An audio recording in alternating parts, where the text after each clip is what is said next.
Harrison's in Boone, North Carolina. Hi, Harrison. Welcome to the Ramsey Show. Hey, Dave. Hey, Dr. John. Thank you for taking my call. Sure. What's up? Yeah, so I'm pretty dead set on trying to open up a gym in my town this year. I've got about $300,000 set in investments and in savings. I'm 24. I'm totally debt-free. I have no credit card debt, no student loans, no car Where payments. the devil did you get $300,000 at 24 years old?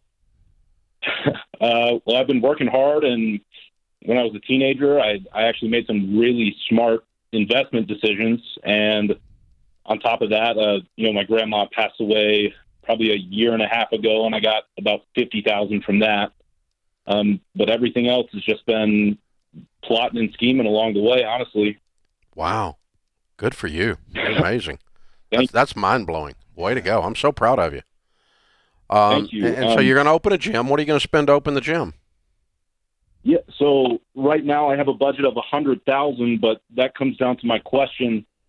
My question right now is, should I bite the bullet and sell off some of my investments and pay that capital gains tax, or should I borrow against my current investment assets and pay that borrowed money off, as soon as I possibly can? You should use the money from your investments, or you should not do the deal. Okay. There's two benefits to that. There's three benefits to that. Benefit number one that you don't see coming, and I saw it coming because when I was your age, I went deeply in debt buying real estate, became a millionaire by the time I was 26, okay, and then lost it all because I had too much debt. The benefit that you don't realize, and I didn't realize it until I was in my 30s because it was before I started doing it.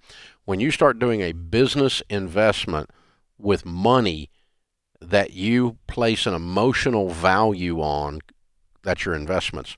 It's emotional for you to pull $50,000 or $100,000 out of those investments that you've worked your way so hard up into. Would you agree with that statement?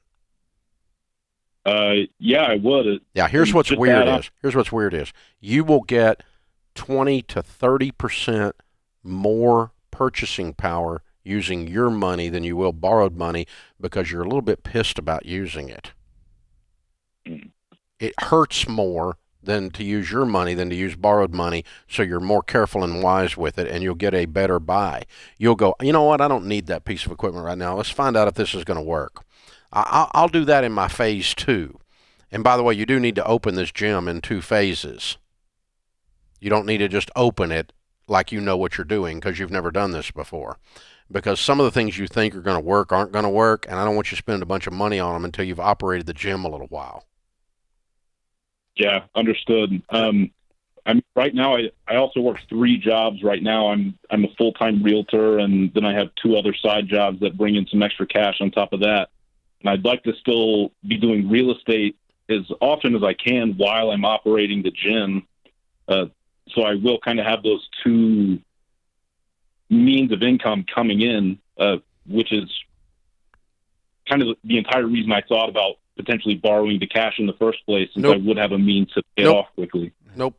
If you're not willing to put your money in it, don't do it. Yes, sir.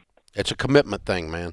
So number 1 is you're going to be wiser with the money. Number 2 is you're lowering your level of risk, and your potential for success is increased on the gym because you don't have the strain of paying the note.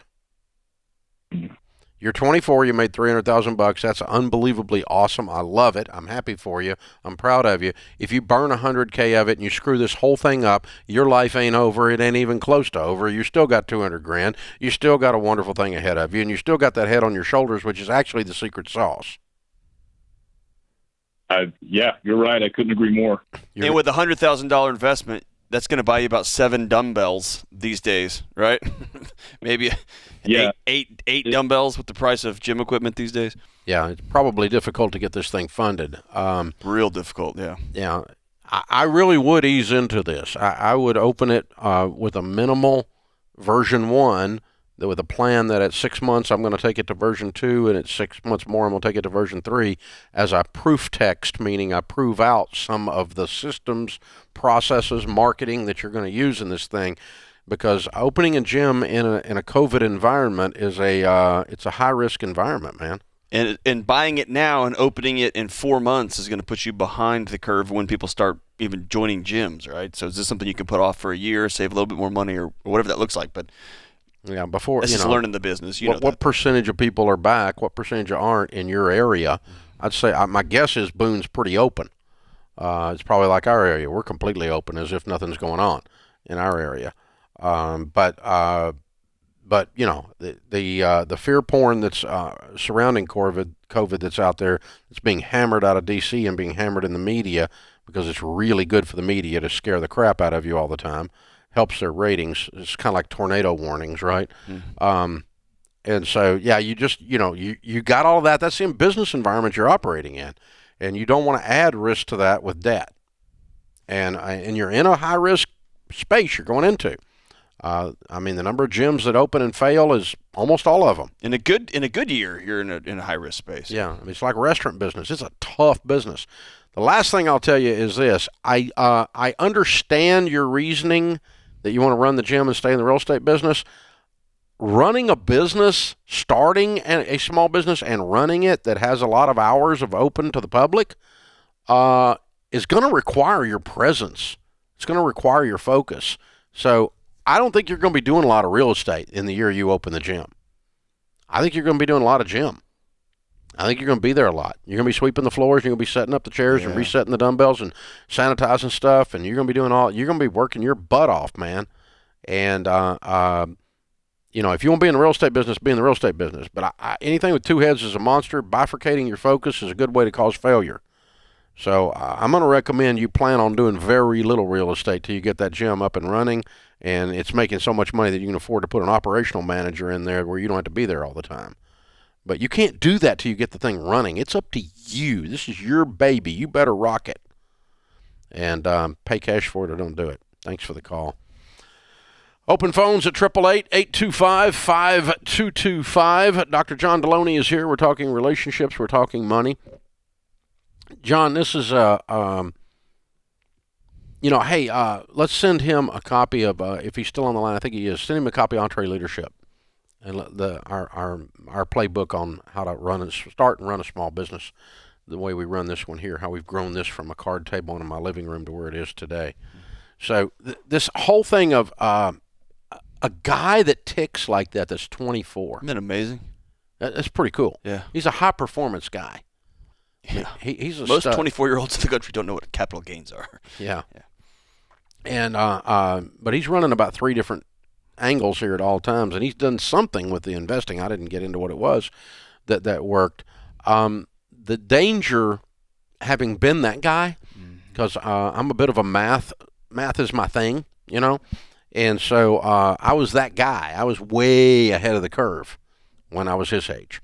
Thus, I was a millionaire by the time I was 26, and I had hundreds of properties and so forth. Done probably today, I think I've owned over 2,000 pieces of real estate in my life. So, I mean, I was an early adopter or early beyond my years or that kind of thing in the early days. And but there's something going on with that guy that he's not only got an abundance mentality, but he's just there's an extra motor running there. Yeah, and the challenge there is to not mistake your past success for invincibility. Hubris. Yeah, always stay. Every new project, every new job, you start over with the humility at square one and build it back up. Yeah, right? You're learning something new every time. Yeah, it's going to take twice as long, cost twice as much. And it may be a $100,000 lesson that he learns on this one, and then you pick it up the next one, or maybe he makes $1 million and crushes it, man. Maybe becomes the next whatever chain of gyms. It could happen. I hope so for him. Yeah, absolutely.